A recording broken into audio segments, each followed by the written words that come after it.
10 दिन पहले एक पैरासिटामोल पॉइजनिंग लिवर टॉक्सिसिटी के साथ एक बच्चा एडमिट हुआ था। 2 साल का बच्चा डॉक्टर साहब के पास गया, उन्होंने दवाई दी पैरासिटामोल सस्पेंशन 5 ml भाई जब बुखार होगा तब दे देना। मदर ने उसको पैरासिटामोल ड्रॉप्स लेके 5 ml 6 घंटे में फीवर के लिए दिया, लेकिन उसको लिवर में टॉक्सिसिटी हो गई, पैरासिटामोल पॉइजनिंग हो गई। क्या हुआ असल में? डॉक्टर के प्रिस्क्रिप्शन में लिखा हुआ था पैरासिटामोल सस्पेंशन 120 मिलीग्राम पर 5 ml। एसओएस जो पैरासिटामोल ड्रॉप्स मदर ने खरीदी वो पैरासिटामोल ड्रॉप्स थी जिसमें 1 ml में 100 मिलीग्राम था, यानी 5 ml में 500 मिलीग्राम ओवरडोज हो गया। तो ये प्रॉब्लम होती है। कई बार लोगों को यह नहीं पता होता कि सस्पेंशन क्या है, सिरप क्या है, ड्रॉप्स क्या है। बहुत सारे लोग दुकान में जाते हैं, भाई वो पैरासिटामोल की दवाई दे देना बच्चे के लिए, कौन सी चाहिए, वो drops syrup, they don't know the difference. तो अगर वो कोई पढ़ा लिखा बंदा नहीं है, वहां पे कोई सेल्समैन नहीं बैठा हुआ, वो ऐसे ही कोई उठा के दे देगा। बहुत ज्यादा ध्यान रखना है जब भी आप इवन पैरासिटामोल की दवाई लेने जाओ तो डॉक्टर की प्रिस्क्रिप्शन जरूर दिखानी है फार्मासिस्ट को।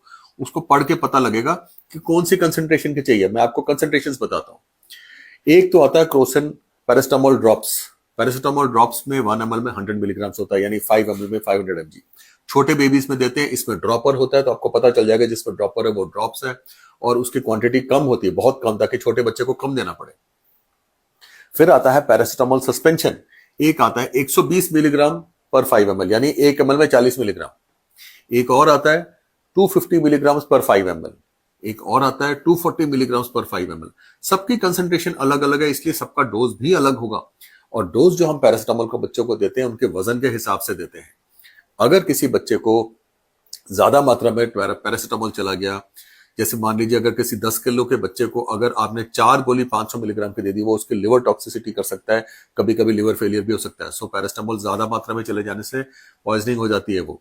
तो बहुत ज्यादा ध्यान रखना है। बुखार की दवाई ऐसे आंख बंद करके नहीं देना है, जो डॉक्टर ने लिखी है वही देनी है, उतने ही ड्यूरेशन के लिए देनी है और उतने ही गैप में देनी है।